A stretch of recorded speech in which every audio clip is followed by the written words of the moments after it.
Okay, at this time, we'll bring the regular council meeting to order for January 12th, 2026. Please rise if you can for the allegiance. I pledge allegiance to the flag of the United States of America and to the republic for which it stands, one nation, under God, indivisible, with liberty and justice for all. Make a motion to adopt tonight's agenda. Second. We have a motion and a second. All in favor? Aye.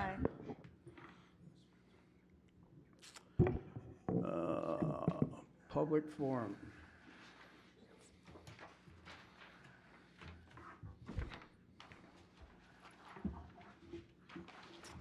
Ms. Gimple.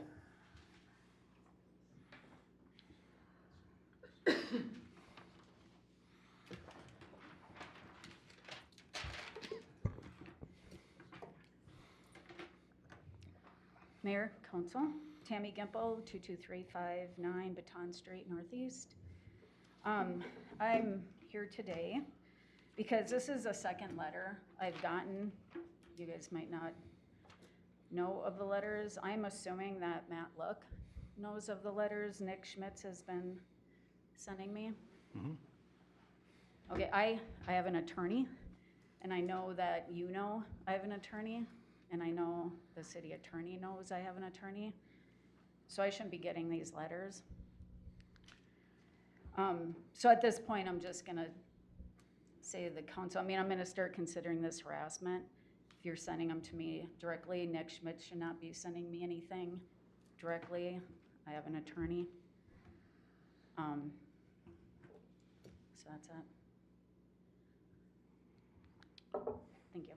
Mr. Mayor and Council, the letters that are being sent are code violations on the Gimple property. She may have an attorney as it relates to her court proceedings in Anoka County. The city of East Bethel is not in contest right now with Ms. Gimple, nor does her attorney represent her for the city. In a situation which, say for example, the city is suing Ms. Gimple, we would be communicating our attorney to her attorney in that particular situation. As it relates to code violations, it is within the right of the city to send you Absolutely letters. not. Sorry, Matt. No, you're absolutely wrong. Okay. Two different attorneys. That's a different attorney. I'm sorry? I have two attorneys. That is a different attorney with Anoka County. And I know you know.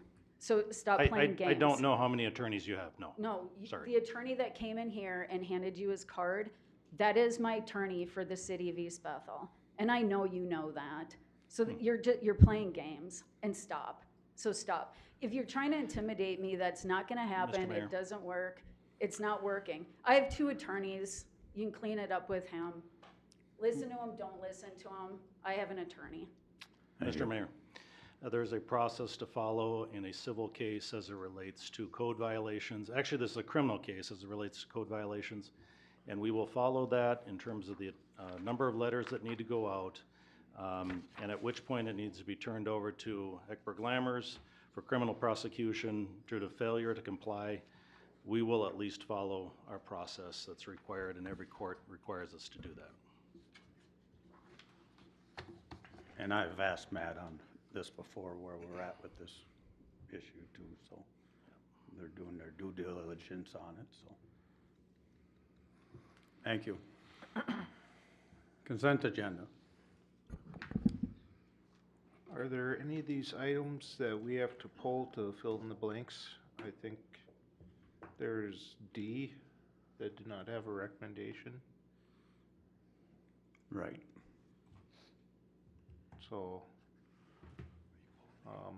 I'll pull item D. Otherwise, I will make a motion to approve the consent agenda as presented without item D. Second. Have a motion second. Anything else need to be pulled? I'm gonna pull H. H, D and H, we're Yep. pulling? Okay. Tim wants A. And A. And A, okay.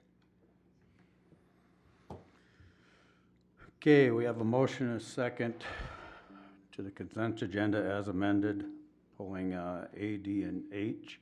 All those in favor? Aye. Opposed? None heard. Item A. All right, Matt, underneath, where is it? I believe it's street maintenance. That's a category here. Well, anyway, there's a charge in here for $12,000 or $16,000 for striping repair materials. Okay. Please tell me we're not trying to stripe anything right now. No, Mr. Mayor and Council, the striping was a part of a contract that we had with the striping company. They did not bill us for their work, so this is the catch-up to that when they realized that they made that mistake. Okay. So that's work that's already been completed. Thank you for that. I was worried. With that, I'd like to approve item A. Second. Okay, we have a motion and a second on item A. Any further discussion? None being heard, all in favor? Aye. Opposed? Item D. So item D was fill in the blank for the city newspaper.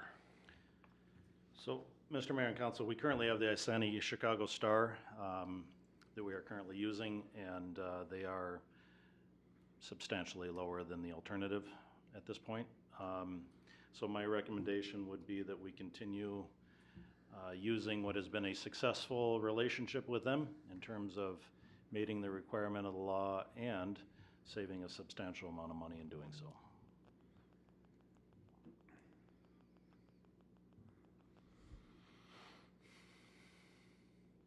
So I'll make a motion to approve Resolution 2026-01, designating Isani-Chisago County Star as to continue to be our local newspaper. Second. Motion and a second. Any further discussion? None being heard, all in favor? Aye. Opposed? Aye. Item H. I pulled item H. I just read this, and I just want to say thanks to Dan Dobbs. I mean, he's retired, and he's offered to be on call in case we need him for the plows, so I just want to tell him that I appreciate what he's doing. With that, I'll make a motion to approve item H. Second. We have a motion and a second. Any further discussion? Thank you, Dan. That's awesome of you. All right, that being said, all in favor? Aye. Opposed? None heard. Planning Commission, PUD concept.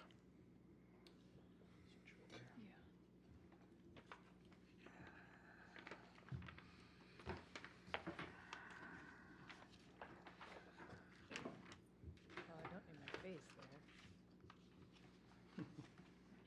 Not sure why that's there. This is the PUD concept plan for Cedarwood Estates. This is the manufactured home park. The Planning Commission did review this. I know 3 council members were there, but for those who were not and for the audience, I will walk through the slideshow. The area outlined in blue is the manufactured home park. The area in this case is where the shared septic is. And again, under the, get my face off there. And that is an issue that was discussed by the Planning Commission. We can talk a little more about that. The concept plan for Cedarwood Estates, formerly known as Village Green Mobile Home Park at 18164 Highway 65.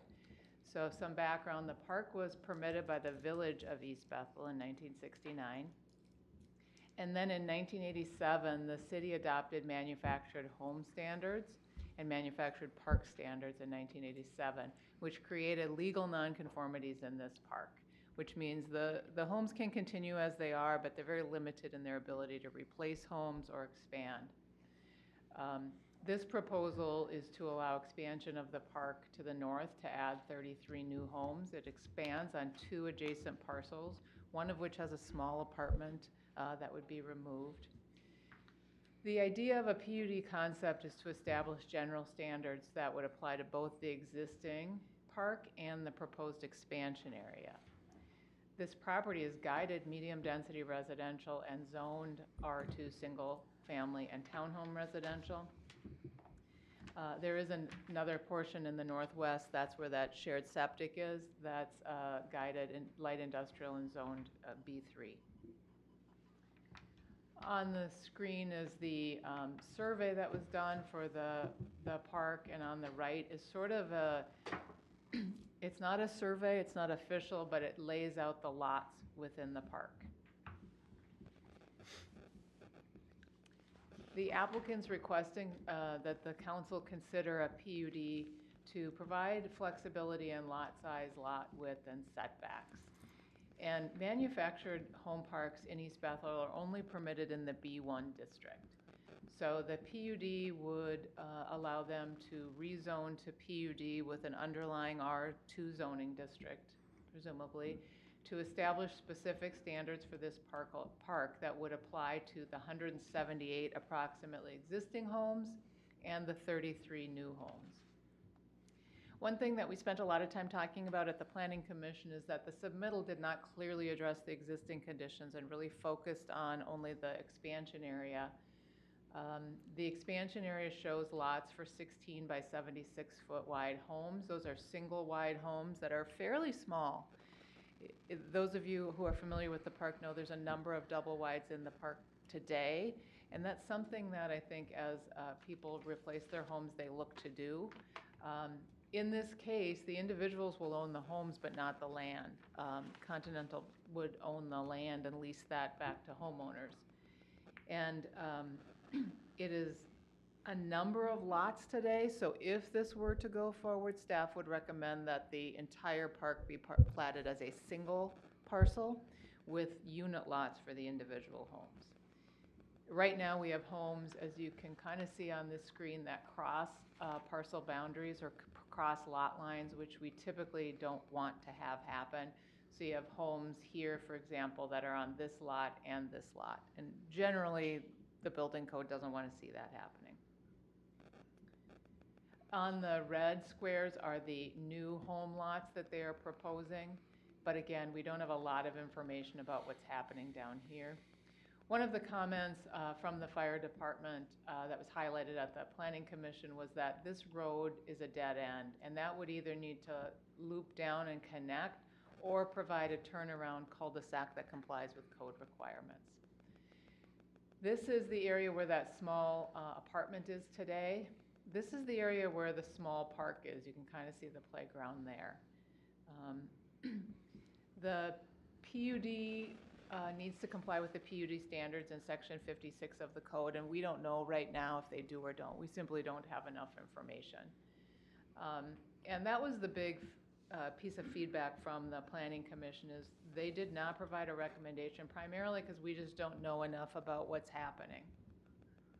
The separation between buildings is proposed at a 20-foot separation.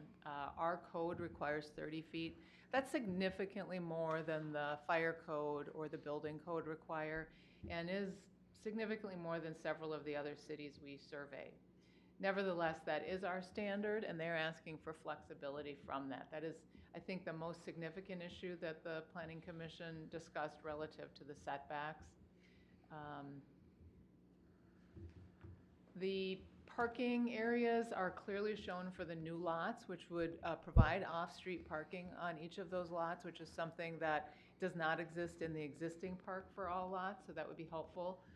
What it doesn't show is how decks and storage sheds could be placed on the new homes in compliance with the PUD.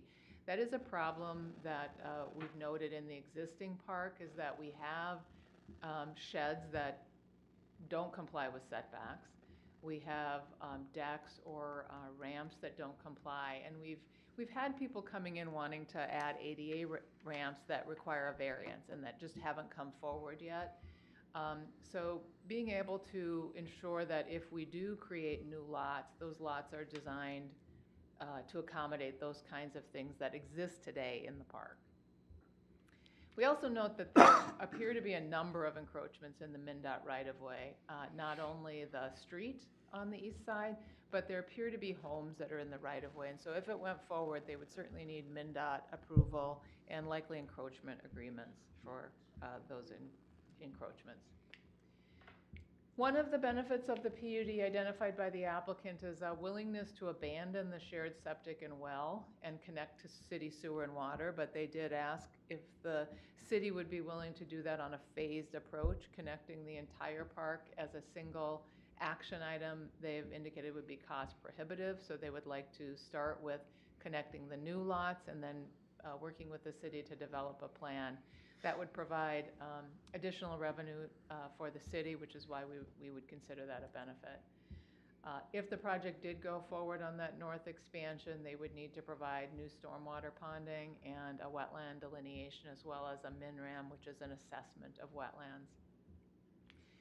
The park issue was significant. The Planning Commission was unanimous in stating that maintaining a park in this manufactured home park that complied with the Chapter 38 requirements of 15% of the park area was critical for them. That was the one thing that they were all agreed was a non-negotiable item for them.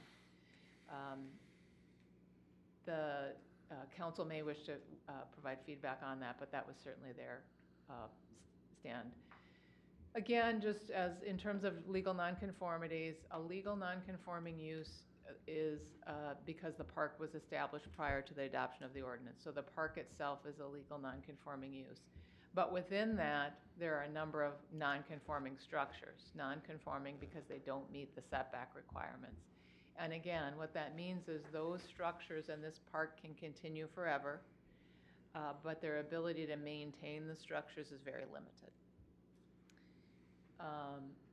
So in summary, they are requesting a PUD to allow reduced dimensional standards in the manufactured home park, to allow an expansion to add 33 no homes, but also with the hope that it would bring many, if not most, of the existing homes into compliance. They would need flexibility from lot sizes, parking locations, buffering around the exterior of the site, street width, open space and recreation requirements, phasing of the utility connections, and perhaps others. We simply don't have enough information about the details at this point.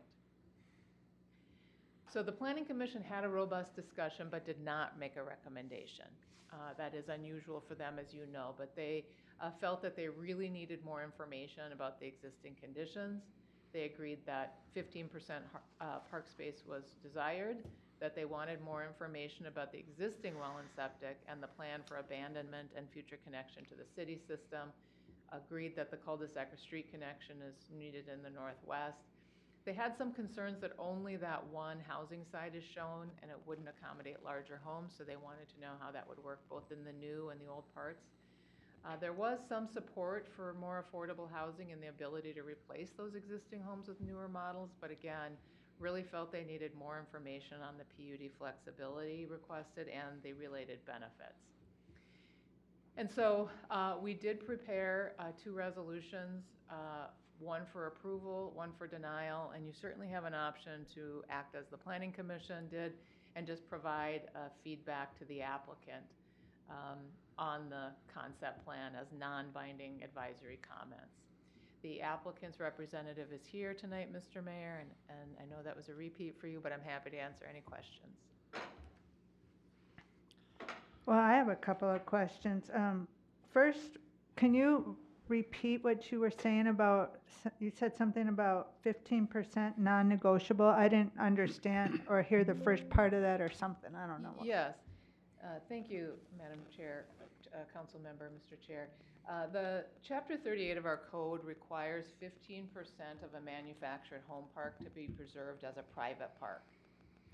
And so when they, on this concept plan, they are putting the new homes in the existing park and eliminating that existing park in the north. And the Planning Commission said, you need to figure out a way to make sure that you're preserving that 15% park area that Chapter 38, our manufactured home park, requires. Okay, I got it.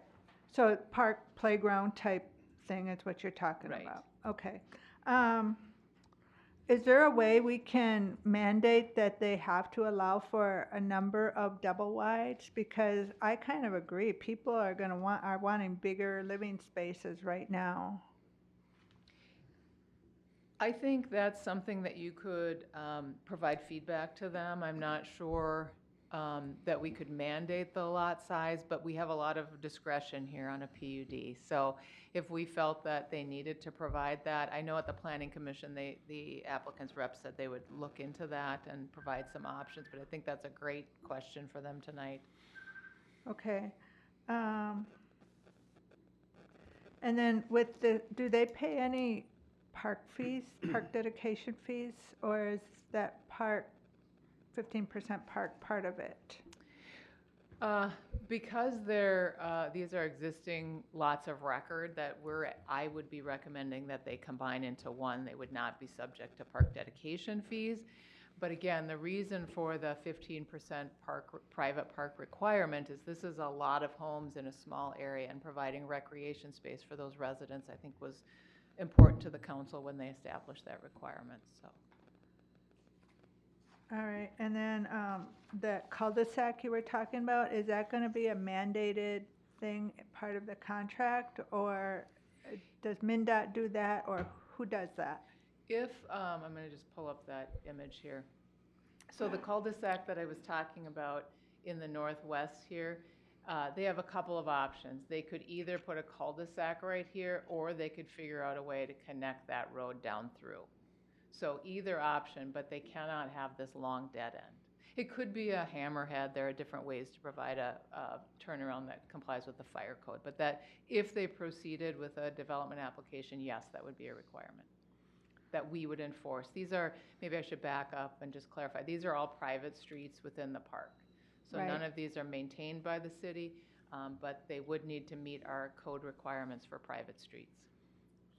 Okay, and then for ADA compliance, what do they have to do? What do we have to do regarding that? Referring to the ramps I was referring to? Ramps and wheelchairs and van accessibility, because I know there's a lot of disabled people like to choose mobile homes because it works for them. Yes, so some of the homes are able to add a ramp to the entry for wheelchair access and comply with the setbacks, but not very many. And so anybody that needs to have that, that's a structure, and it does need to meet setback requirements. So City Administrator Look and I have been talking with at least one person who wanted to do that, and they need to come in and ask for a variance. And that's an expensive, time-consuming process. So, Right. If there was a way to modify that through the PUD, that would be something that I think the applicant would be interested in, and perhaps the council would as well. Okay, and now does this area have to comply with our new sidewalk kind of rules that we have recently added in the last year or two? Well, certainly as part of a PUD, we can discuss a lot of things with the applicant, but these are existing streets. They're not, other than the couple on the north there. So we wouldn't typically add sidewalks to existing streets, but certainly that's, I think, a point of discussion, at least to mark the streets as accessible paths to the park or something. Certainly something to ask the applicant. I think she's referring to the park and trail dedication fees. Oh, I'm sorry, the fees. No, again, trail fees and park fees are not due for this. Okay. What would be due if this did proceed and connect would be sewer and water connection charges. But again, because it's not being subdivided, there would be no park dedication fees. Okay, and then if we approve this, do all these things get discussed later, or should we table it and wait for them to agree or disagree or whatever? Yeah. That's my question. Yeah, great question. This is the first step in a long process. And so one of the things you could do tonight, one option would be to provide feedback to the applicant, and option 3 was deny the request based on the finding that you just don't have enough information, but here's the things we would want to see before you come back. And then they would have the choice to come back with either a revised concept plan or the next step, and I think I laid this out in the staff report, would be to come in for a rezoning and a PUD and a plat to combine the parcels. So we can provide informal comment only tonight. I don't believe that we have to table it. No, you certainly could table it, but I think the applicant is, what they said at the Planning Commission is they're looking for feedback to determine whether this is something that the council is open to before they spend a lot of money on coming up with a plan and those details, because it is expensive to do a survey and complete all that information, and they want to know, are you open to this idea? And again, I don't want to speak for them, they're here, but you could table it. You also could provide feedback and then take action to deny, adopt the denial resolution. Simply provide the feedback and not take any formal action are two of your options. Okay, well, I would definitely want to see some of those lots be double wide, for sure. A little bit bigger lot, maybe a few less total homes.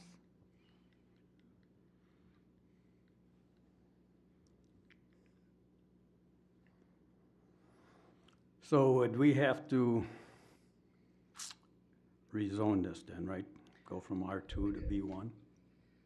Correct. And then as part of that, you're actually rezoning to PUD, but the PUD needs to be consistent with the underlying zoning. Okay.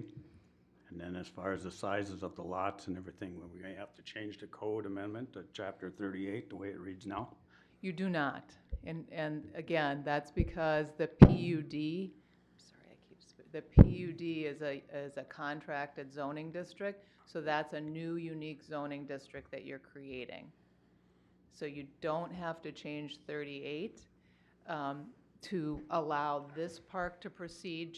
You could say that you want to change 38, that would affect this park and the other park, but you absolutely can leave 38 as it is and adopt a PUD with special standards for this park through that PUD process.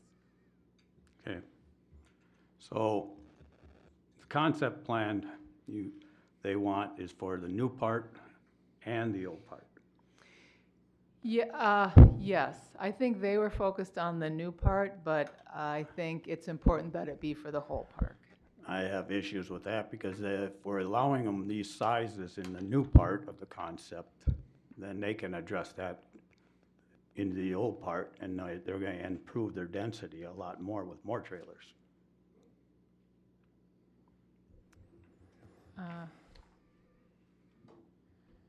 Well, I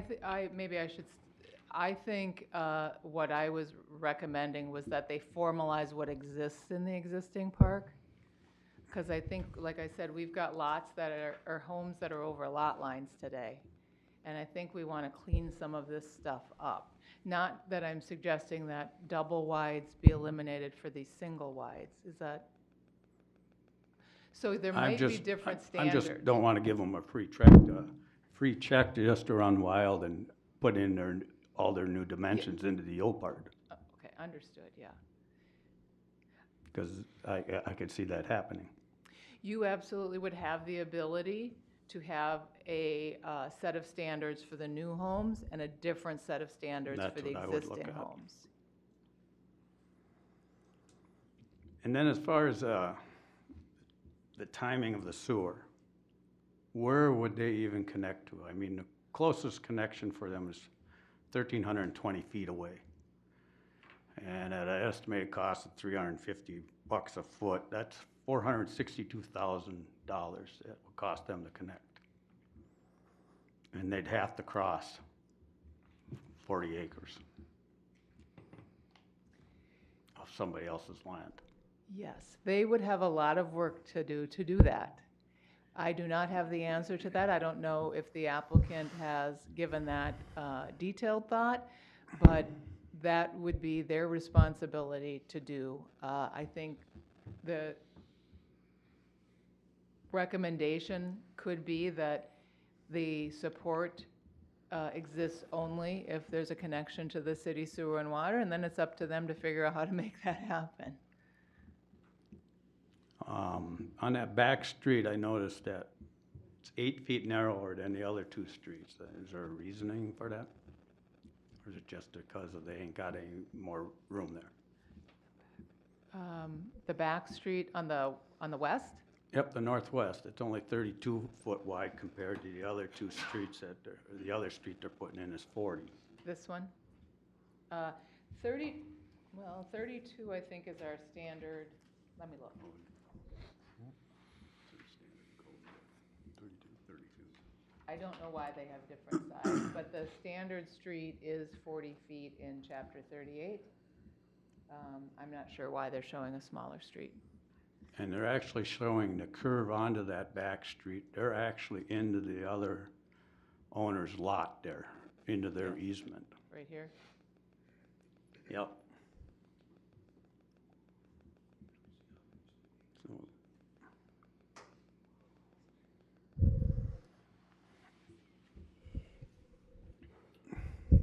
And I know we talked about the sewer and everything and phasing in the rest of it. When phasing that in, where do we come into where we're replacing the old pipes that are in the old additions at our cost? I mean, that's a question that we gotta look at down the line. I think that needs an end date too. Right. Yeah.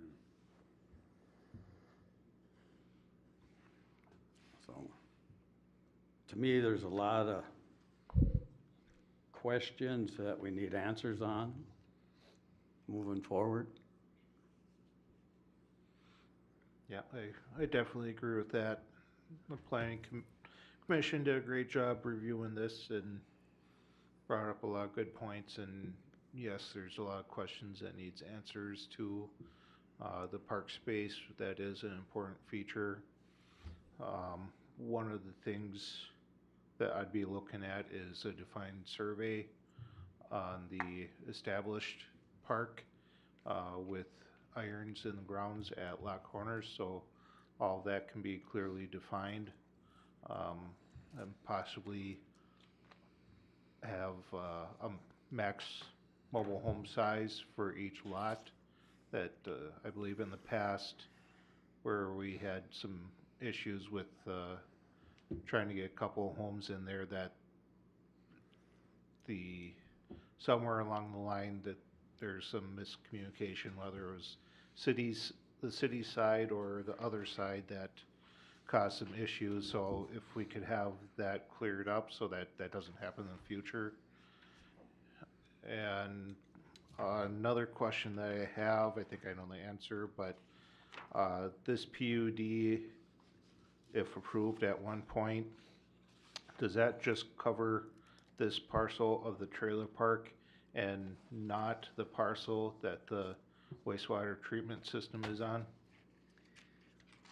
I don't know that we know that yet. I think that would be something that the applicant and the city could talk about.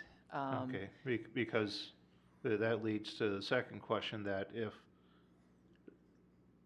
the trailer park is hooked up, the treatment system is abandoned, and there is a lot of hoops that you have jumped through to redevelop that property, but would that property at some point be available to expand this park onto that one, even though it's not a connected parcel? Mm-hmm. I think that's a great question that the city engineer doesn't have the answers to, and I certainly don't, but I think it's an important question, is what happens to that parcel and what is the abandonment process? I'm not that familiar with it, so that would be something we'd need to work through as well. And the applicant would need to tell us what that plan is.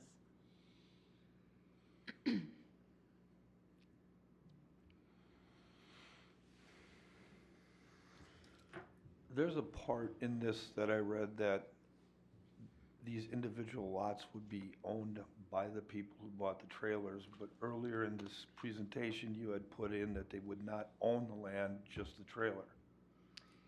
I think you might have read something in the applicant's narrative that said that, and then I clarified that. That was a mistake, according to them, in their narrative, and that the plan is that the park owns the land and the homeowners own the home. That's huge, thank you.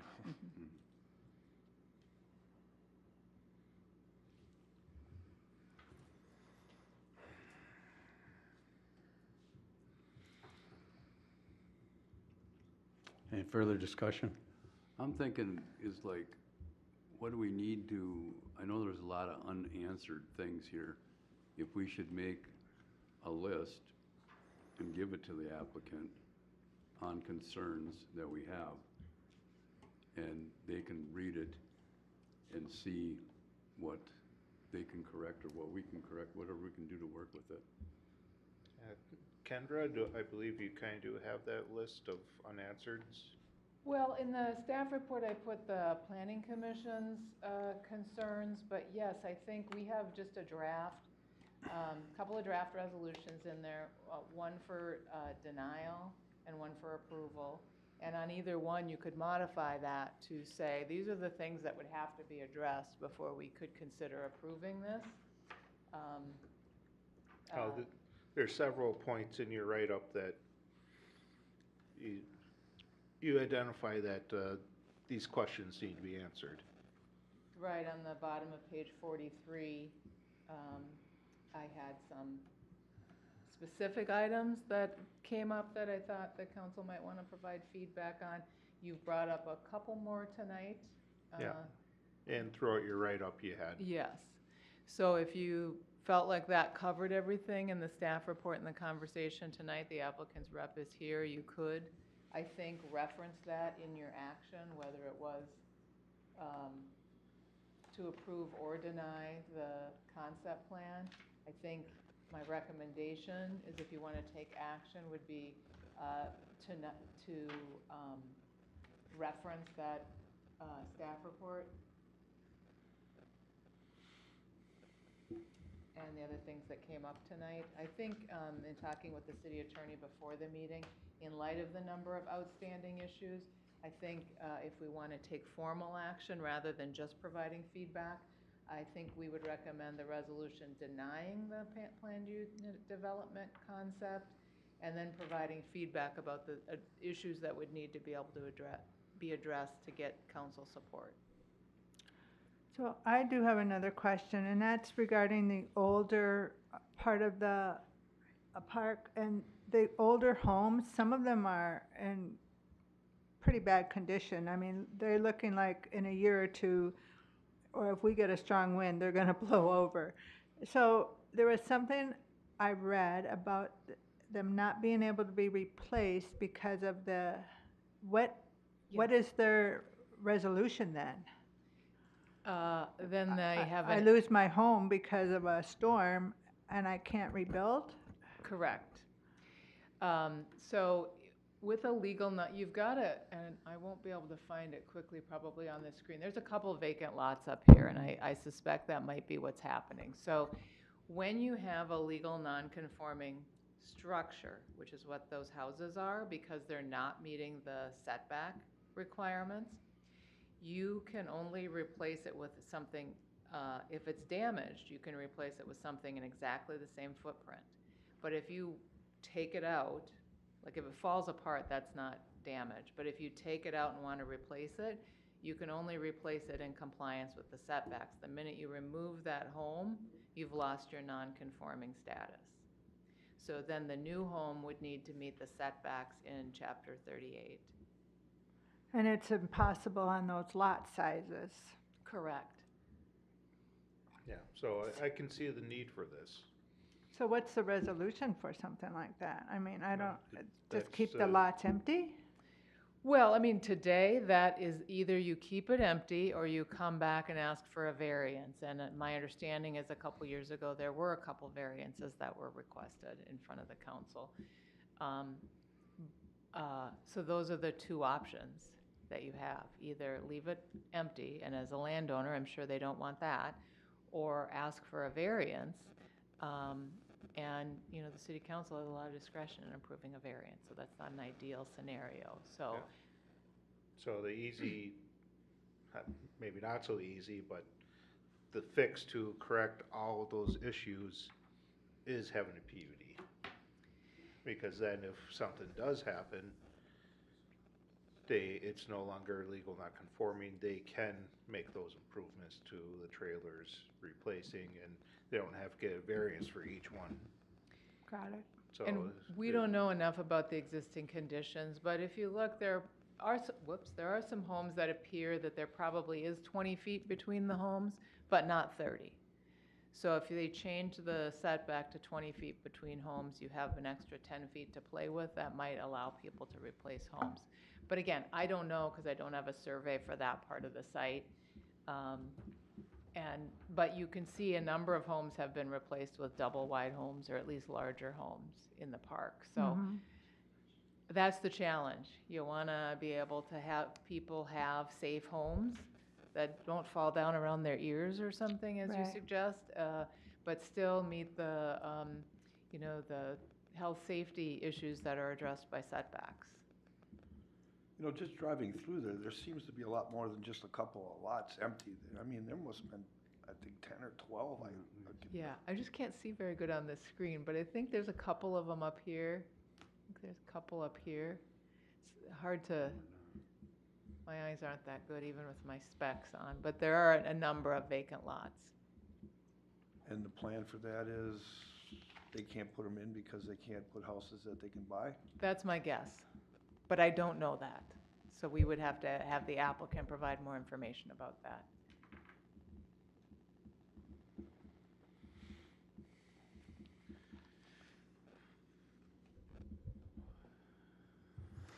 So here's some general interest in getting more information. But I think Councilmember Smith's idea of, providing specific things beyond, what's in the staff report is a good idea for the applicant to take back. Well, yeah, because my feeling is I want to work with them, definitely. Because, I mean, it can help our city as well, bring in tax dollars, and the people that are buying and living there are spending money in our city. So, I mean, if we can come to a decent PUD that works, I have no issues with that. But it looks like we have a lot to figure out to make it work. So I'm going to make a motion to, for resolution number 2026-04, denying this until they can come back with answers to our questions. Because I really do want to see this grow. I was sad to see those homes sitting there on the corner for months, and I'm like, well, we need to approve this. But after I see all the issues, these issues need to get fixed. So I'm looking forward to approving it in the future, but I'd like answers to our questions. I'll second that.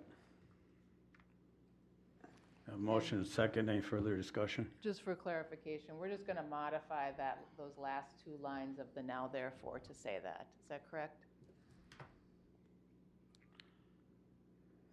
No, therefore be it resolved, denies the concept until temporarily, or?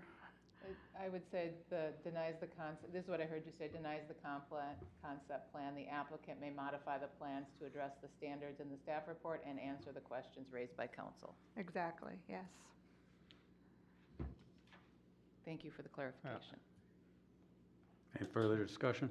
So it kind of sounds like one of the points that the applicant wanted was direction of council. Kind of sounds like council is willing to work if they want to move forward. Definitely. Okay, I just wanted to make sure they had that feedback. Yeah, the owner called me this afternoon too. Did they? Yeah. Yeah, definitely, we want to try to make it work, for sure. So, Get the questions answered. All right, any further discussion? None being heard, all in favor? Aye. Aye. Opposed? None heard. Thank you.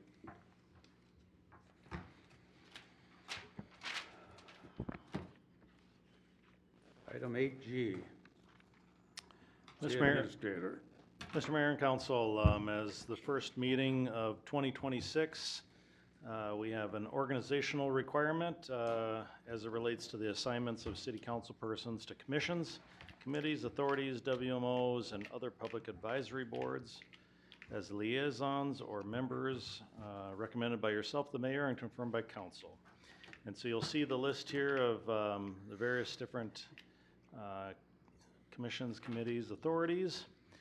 And you'll have in the next page here kind of what it was in 2025 and what it's recommended for in 2026. Any of this can be changed, but if council's agreeable with these changes, we'd need a motion and approval on that. Make a motion to approve recommendations for 2026 commission, committee, proposed assignments. Second. We have a motion, second. Any further discussion?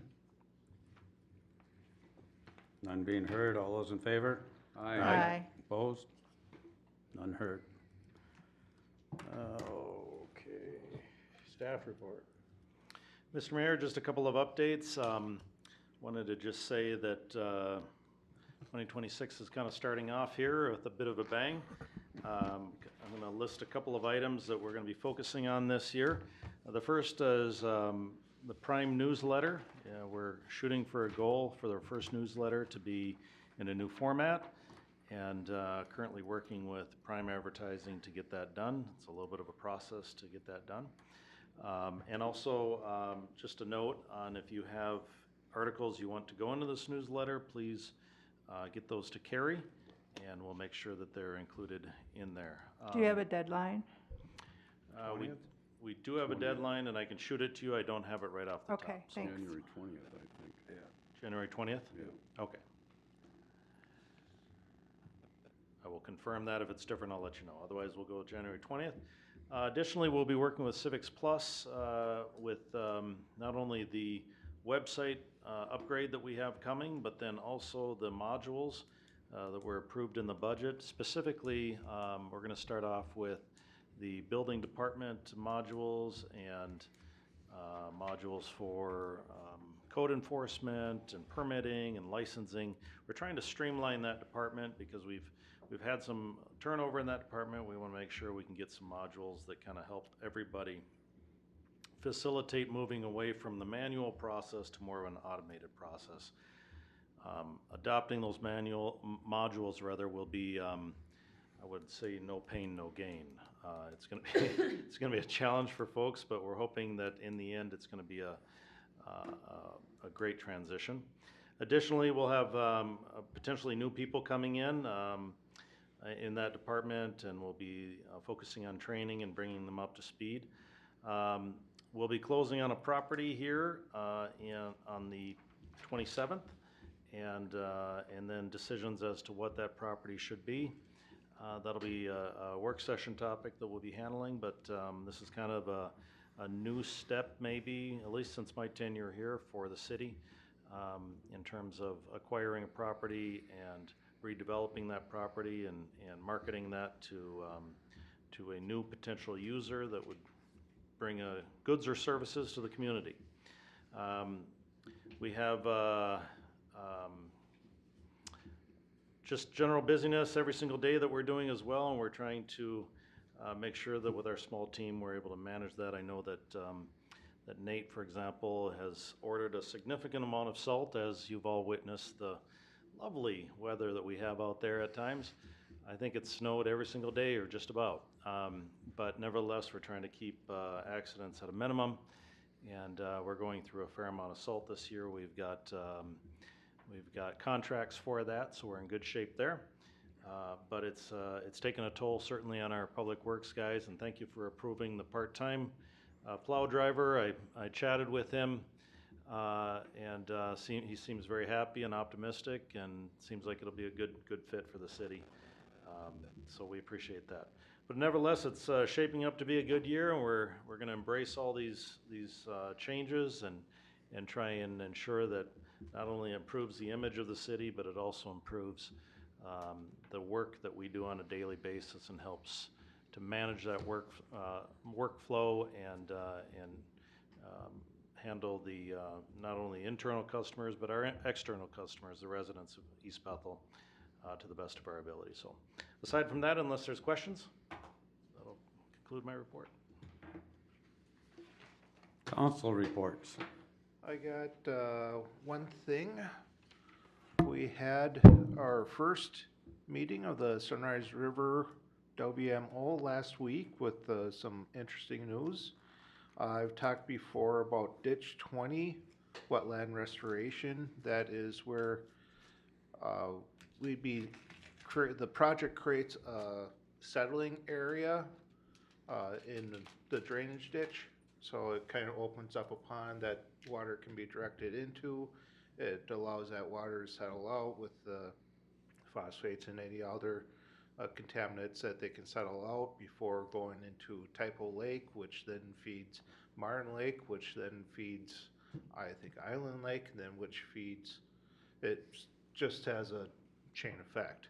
And so currently that project is underway, as you can see with the heavy equipment that they have moving around. We do expect more drone footage to come in during the course of the project. The other project that we had been looking at is Ditch 13. That is identified as the black star that you see there on the map. That project is a similar design as a settling area. One of the big questions that we were discussing is how to get funding for that. Would we have to go to potentially several different funding sources? I am happy to announce that through Bowser's multi-purpose drainage grants, we were awarded $241,000 Nice. grant to complete that project on Ditch 13. So if everything goes to plan, next winter, once freeze up happens again, that project will be completed as well. And that will help the water quality through Typo and all the lakes through the chain. So that is my big news. Otherwise, we have a booster meeting on Wednesday night, and as always, if anyone wants to get involved and help with Booster Day in any way, shape, and form, they are always welcome to attend the meetings. That's it. Okay. I have some things. I've gotten a couple of calls, and there's this letter that's going around, signed by around 100 mayors, insisting that there's accountability regarding the state's financing. And I think I'd like to make a motion that this council supports that initiative. So with that, I am making a motion that the city of East Bethel supports the initiative of these other cities demanding that the state be financially accountable.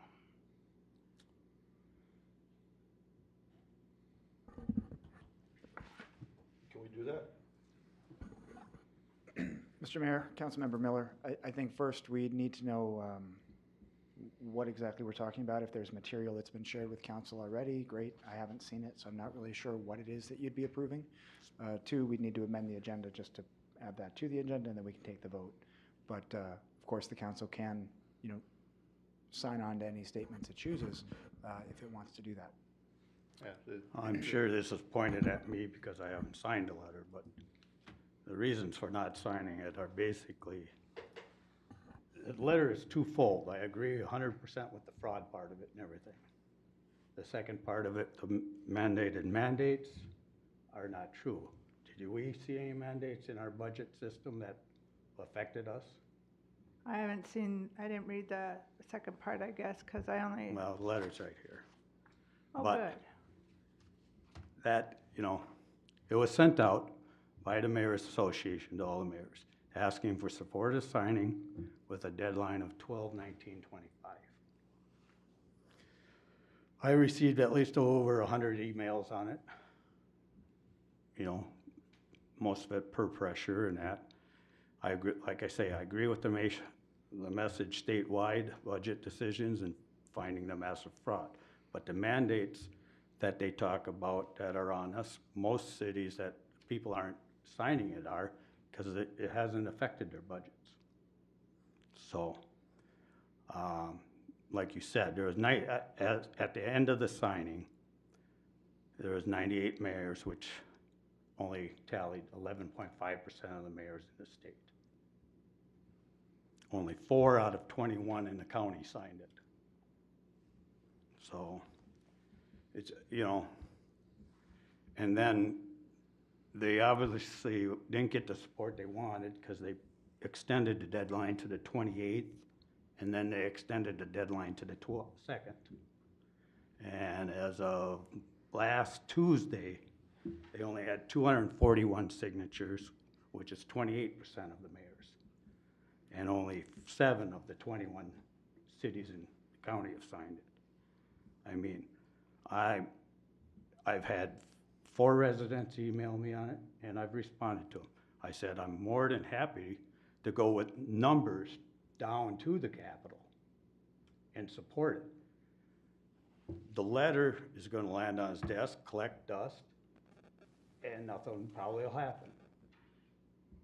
You go with numbers down to the Capitol, you're gonna get more, because then you got the legislators to send it everybody down there. So that's why I haven't signed it, you know. And there was a lot of push. They were supposed to have a press conference set up by the end of last week. It didn't happen, and I'm assuming because the mayor stepped back from running, or the governor, I mean, stepped back from running, so now it's kind of went silent. But like I say, I've read every email that's come to me on it, and there's good both ways. But as far as them saying the mandates affected our city budgets is a false statement. In the future, they might, who knows? But as far as our budget last year, I never seen any mandates that affected our budget. So that's my standpoint on it, I guess.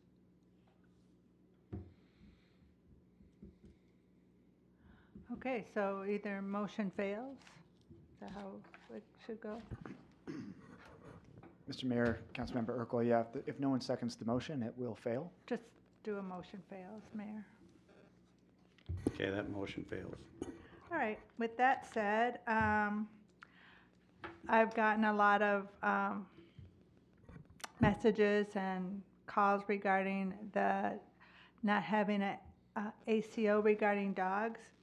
And my feelings and opinions on this is the government shouldn't be in the business of animal control anyway. I feel like dogs are an owner's responsibility.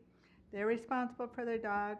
I don't feel like taxpayer A that does not own dogs should have to pay for taxpayer B who does own dogs. The city is never fully reimbursed for the cost that gets involved in the animal control situation. So I'm agreeing with the city's stance right now that we continue to not have an animal control officer. That's my opinion, and that's, I know it's not popular with some of the residents, and I'm sorry you feel that way, but that is where I stand. I don't know where anybody else stands, but I agree with our city's policy on this. Okay, that said, there's a chili cook-off coming this Thursday at the Senior Center, so if you like chili and you like to judge chilies, come on by around 10:30 Thursday morning.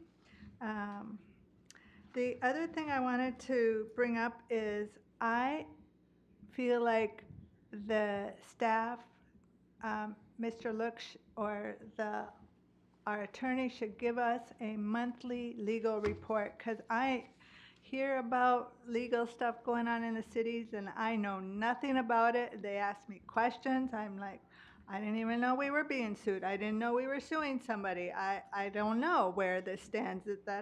I thought it was all resolved. It was a year ago. That kind of stuff is coming up. So I would like a monthly or bi-monthly report regarding all the legal standing of our resident, of this being sued, if it's at the League of Minnesota Cities, if it's at the courthouse still, if it's state, if it's whatever it is.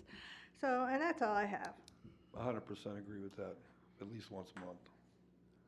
I do too, because otherwise, people bring it up to you and you look at them like, I don't know nothing about it. Makes us look pretty dumb. That's not good for us at all. Mr. Mayor and Council, with regards to losses, generally I cover those in the Friday updates.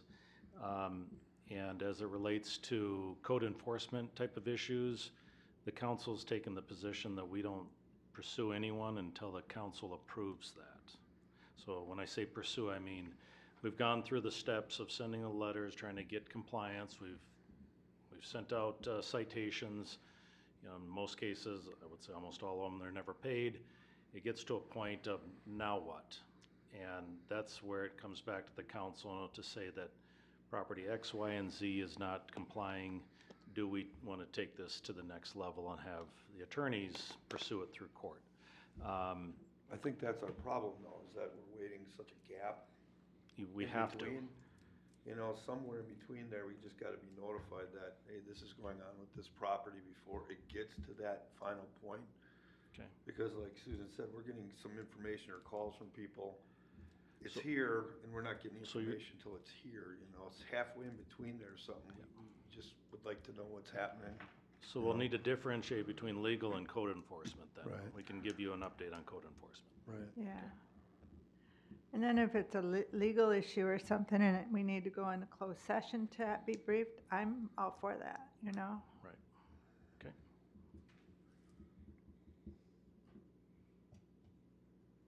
Will do. Any other? All right, I hope for a very good year working with everybody up here and moving forward for the good decision for our city and residents. Here. Yeah. Motion to adjourn. I'll make a motion to adjourn. Second? Have a motion and a second. All in favor? Aye. Aye. Thank you.